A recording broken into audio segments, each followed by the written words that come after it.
This Week in Richmond is made possible in part by Dignity Memorial, caring for our communities with a network of funeral homes and cemeteries in Virginia and throughout North America. More information about Dignity Memorial's providers is online at dignitymemorial.com.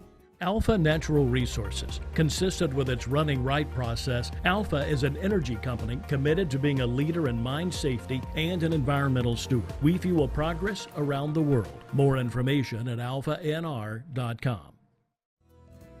Haley Buick GMC, the place for a new Verano or Terrain Denali, on Midlothian Turnpike in Richmond and online at haleybuickgmc.com.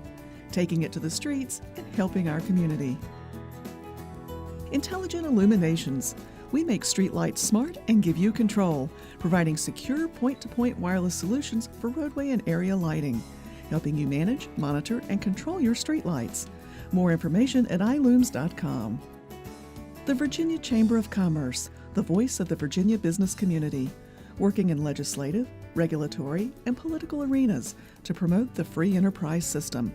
Information at vachamber.com. I just received a letter from a student who thanked me for instilling the love of math in him. That's why I teach. Brought to you by the Virginia Education Association, because a good education is good for everybody. Additional support is provided by these sponsors.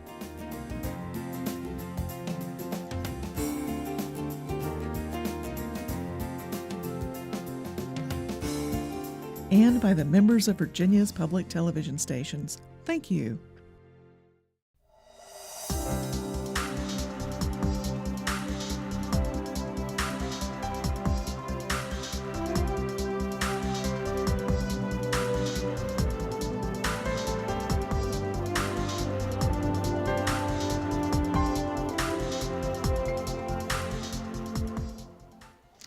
Welcome to This Week in Richmond, and a welcome back, Senator George Barker.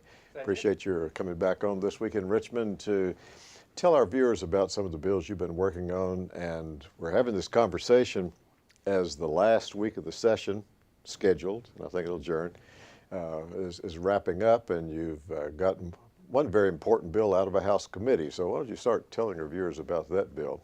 Certainly. Thank you, David. My pleasure being here with you today. Actually, the bill was reported out of a House Education Committee this morning on an 18-0 vote, and it deals with suicide risk for college students.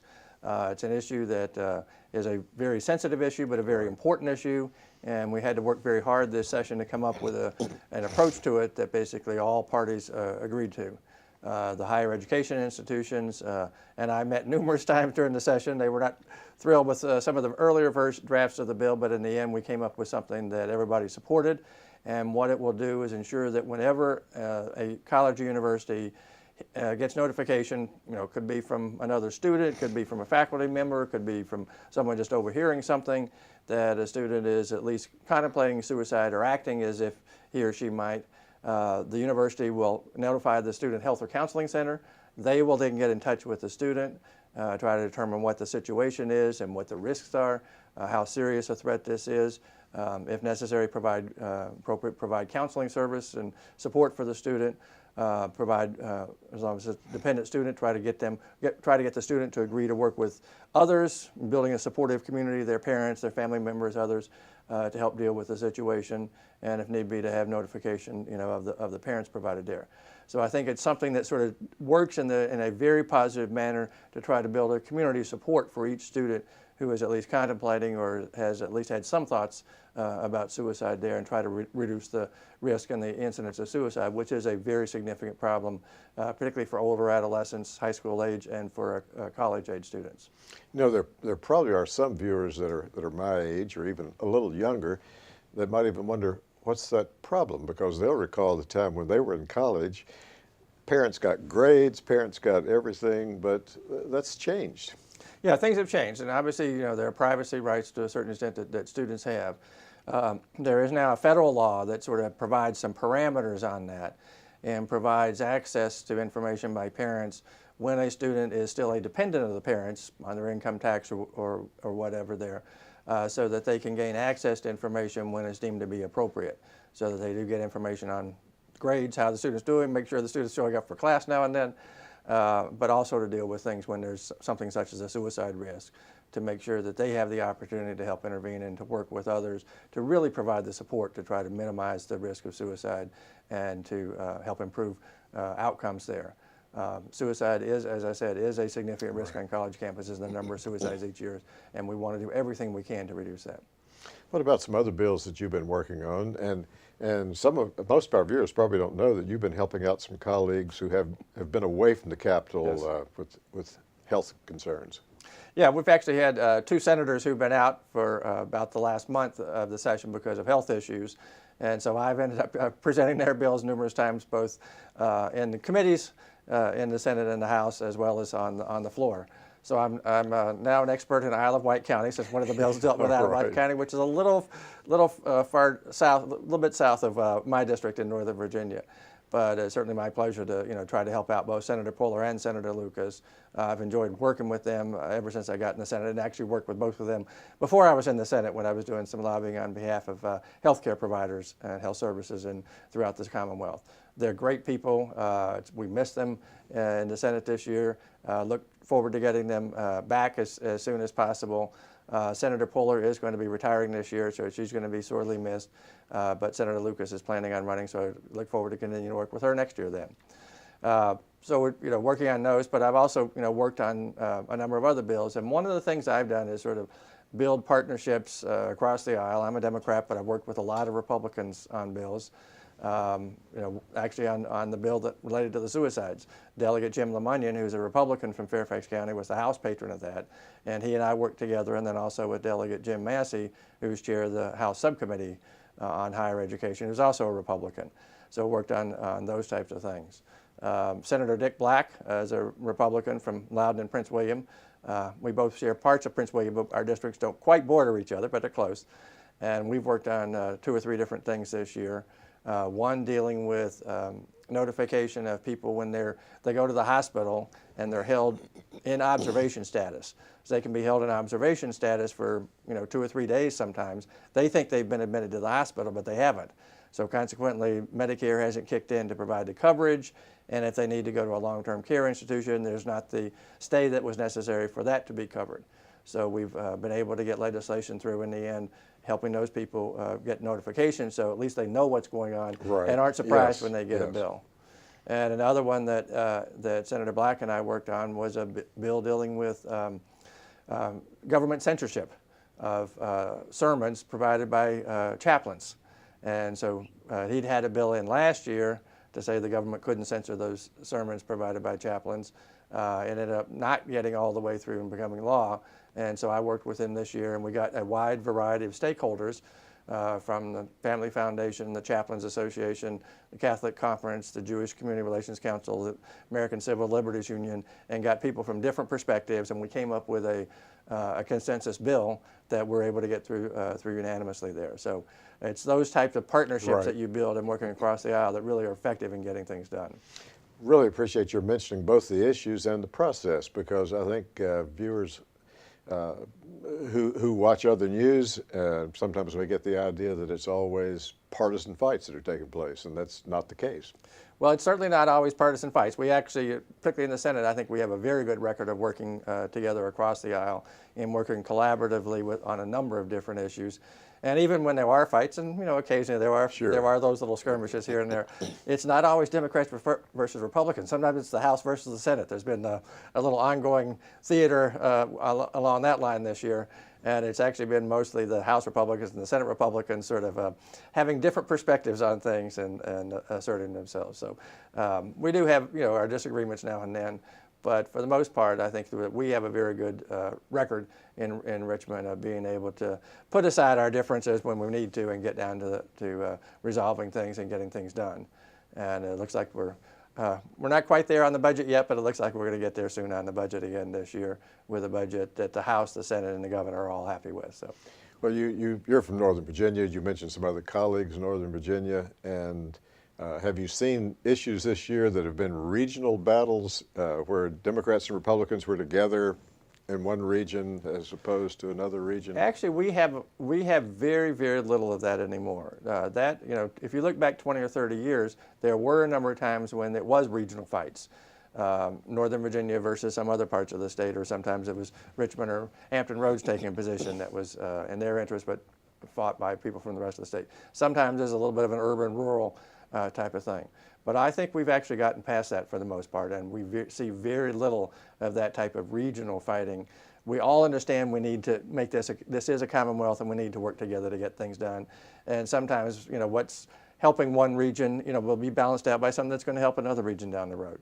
And so I think there's actually a lot less of the regionalism than there used to be. Are there issues that, as you think ahead to the coming year, because sometimes it takes a second year or even a third year for some issues to get through? You gave one example that Senator Black had, and you all worked together, and it came on through the second year. So are you already prepared to be looking ahead to other issues that need to be revisited? Oh, yes. That's always the case. Yes. And actually, a lot of the things that I've gotten done over the years, many of them don't get done until the second, third, fourth, and even fifth year that I'm working on something. So sometimes it takes a number of years to sort of build a consensus, to find the right mix of proposals and interests that are there to get things done, and to have things studied and understood enough to move them forward. One of the things we're working on this year is regulation of child care facilities. We've had a major problem, and we've had a lot of deaths in child care facilities, mostly in the small unlicensed facilities around the state.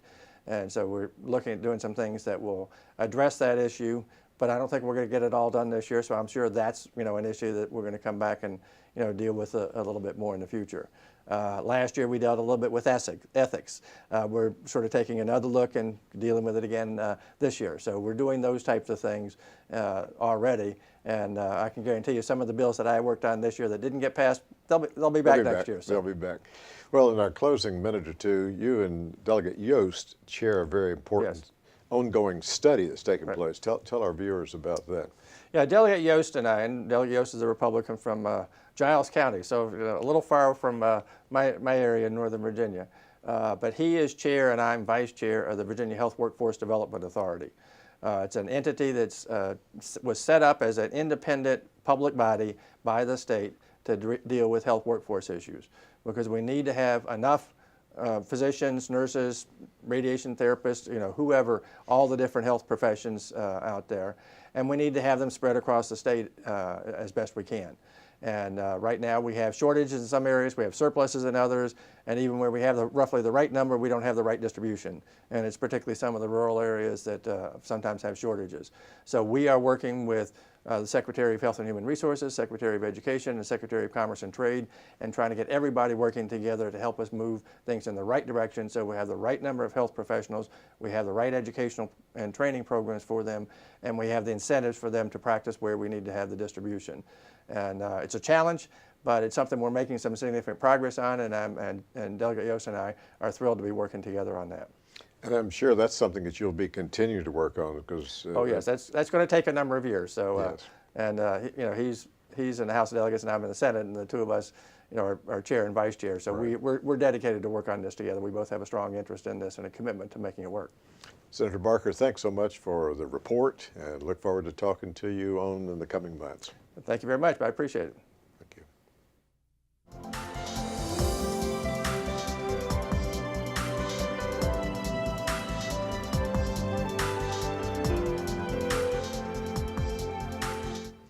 I'd like to welcome Senator Chap Petersen to This Week in Richmond. Appreciate your being on.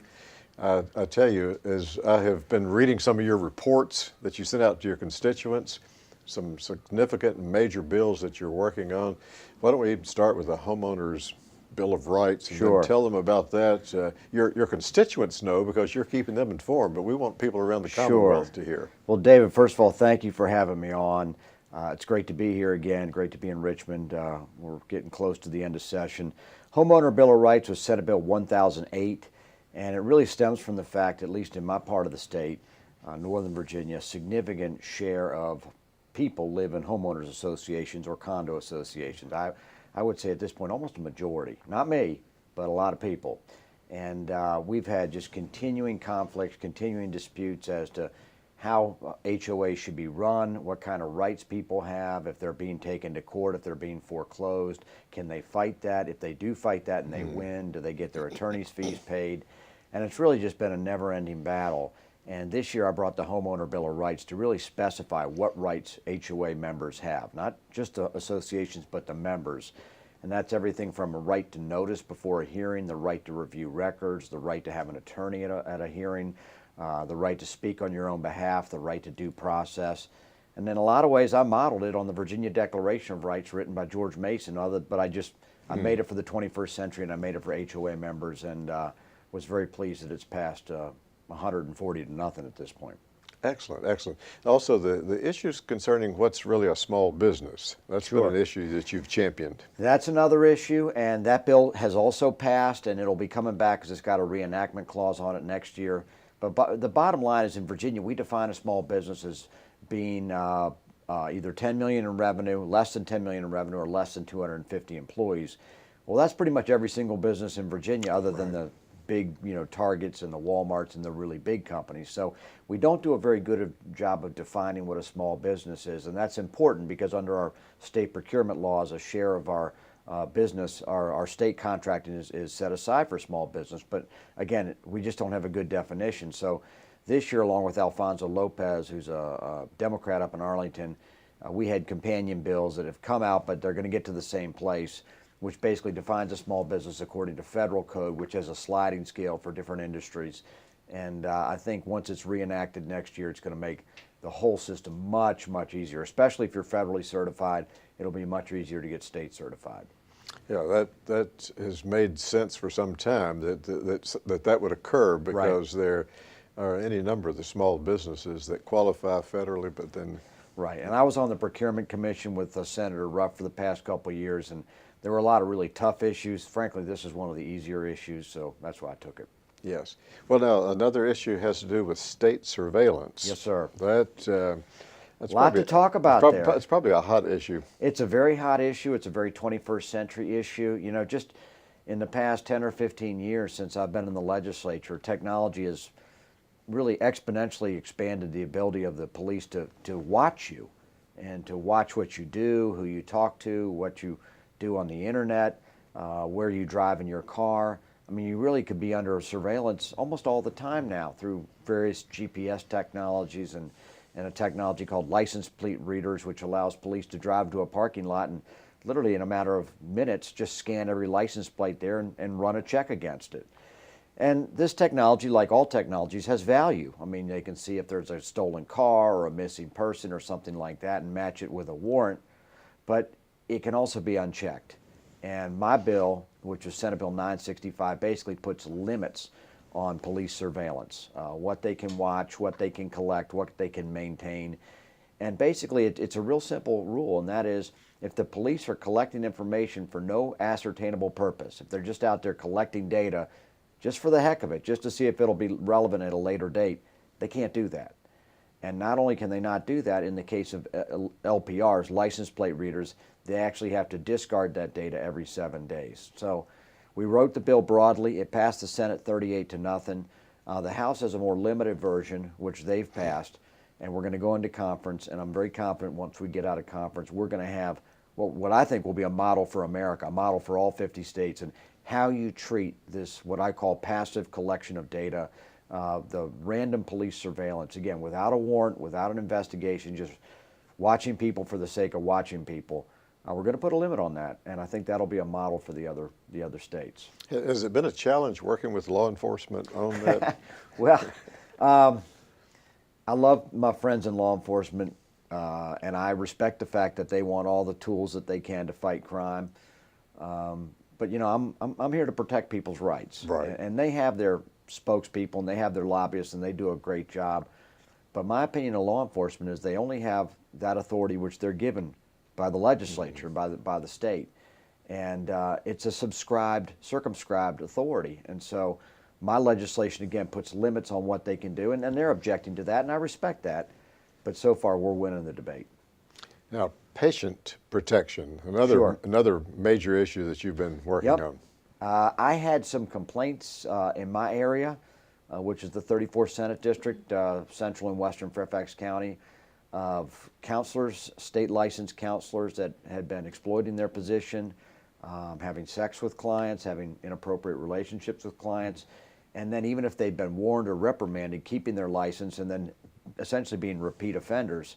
And so my bill started off broadly, basically sort of codifying what had been some regulations about inappropriate relationships. I narrowed it down. The narrow version is basically a notification tool whereby any state licensed counselor has to post their license. They have to put the state hotline and the state website so you can look up your counselor's history and be notified. If you do have a complaint, you can make that notification. So it's a more modest bill than some of my other legislation, but again, we got it through, and that's going to go to the governor's desk. Are there similar mechanisms in place for other licensed health care providers? Well, you know, I'm not as sure about health care. Obviously, I'm an attorney, so I can tell you in the state bar, if I do something wrong, it's pretty easy to report me to the state bar. Yes. And the state bar keeps a file on me, and there's records, and particularly if a charge is found to be validated, that would be public information. In fact, every day I get a monthly report from the state bar of lawyers that have been reprimanded. So, you know, that's something that we have, and again, that's a self-policing. It's a little bit different here because the state issues the license, not a private organization. But the bottom line is it's just getting information out to consumers. I asked the question because it sounds like it'd be a good model for other healthcare professionals and others that... It could be. It could be. So mine was just basically counselors, substance abuse counselors, people like that, but could be. Now, you served a couple of terms in the House of Delegates. And lived to tell about it. And been in the Senate since 2008. Any reflections on the similarities or the differences? Well, you know, when I was in the House, it was just different. Vance Wilkins was the Speaker when I first got here. There was no new Capitol. We were still in the old Capitol. You used to drive your car in and park in the yard. I mean, it was much more informal. When I got in, I was young. In fact, when I was first carrying my boxes up to my office on the 7th floor, I was mistaken for one of the helpers that, you know, carried people's stuff in. Yes. And so that was fun. I loved the House. It had a great sort of joie de vivre, a lot of, you know, a community feeling, a lot of great debates. Senate's different. The Senate's a little bit more, I don't know if the word deliberative is the right word. It's just less confrontational, that's for sure. But Senate's important because it also is the institutional memory. A lot of the senators have been around 20 plus years, and you know, they know what laws are made and what's been done and what hasn't been done. And so, particularly with the one-term governor, you know, the Senate really becomes a lot of the institutional memory of the body here. And it seems like every year for the last several years, at least half of you in the Senate also served in the House. So that's part of that memory too. I think my class of 2001 in the House, there are now at least 5, maybe 6 of us. Carrico, Cosgrove, me, Kenny Alexander came a year after. And then I think there's a couple others I'm missing. But there's a lot of us that were in the House together, came in the same class. Mm-hmm. Senator Petersen, any other issues you want to mention? Those have been certainly major ones that you've been carrying. Sure. Any ones that you've been working to stop along the way? Or? Well, yeah. I mean, you know, part of this job is playing defense, and it's kind of like UVA basketball. Sometimes you win games with defense, even when you're not shooting great. Probably the biggest fight I had on the floor, and I was unsuccessful at the legislative, was against the Dominion deregulation bill, which basically has said that the SCC, State Corporation Commission, will not review their earnings for several years, 5 to 7 years. And the last time their earnings were reviewed, they had a refund owed to customers of $285 million. So I had a major problem with that legislation. I've practiced in front of Federal Energy Regulatory Commission. I'm familiar with power companies, both representing them and going in court against them. And I thought that was a terrible mistake to basically take that authority away from the SCC and have the Assembly set the rates. I mean, that's just mind-boggling bad policy from my perspective. So we'll see what the governor does with that bill, but that's one that I was definitely in the mix trying to stop that. And I spoke against it, and it passed 32-6, so I can't say I have much influence. Are there, we have just another minute. Anything else you want to mention? No, I'll be back in the district in a few days, and I do intend to run for re-election. So I'll be announcing that once I get back, and I've enjoyed being in the Senate. I like to think I've made a positive difference. I know I've probably driven everybody crazy a couple times, but I like to think I've tried to speak up for people. There's a lot of big companies that have very effective lobbyists, and they do a great job, and so I try and speak up for the folks that don't have a lobbyist. Senator Petersen, thank you so much for being on This Week in Richmond. Look forward to talking with you in the future. Thanks, David.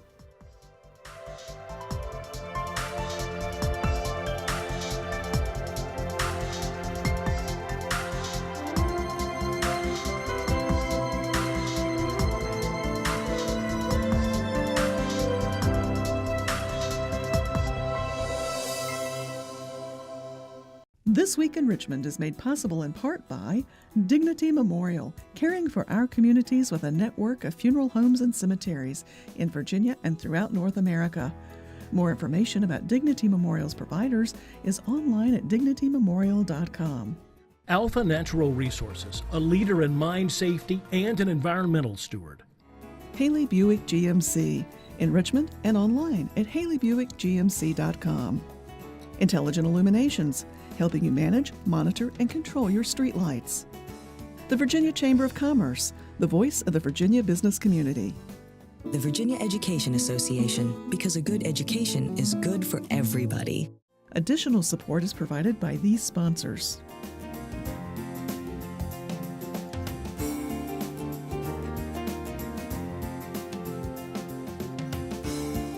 And by the members of Virginia's public television stations. Thank you.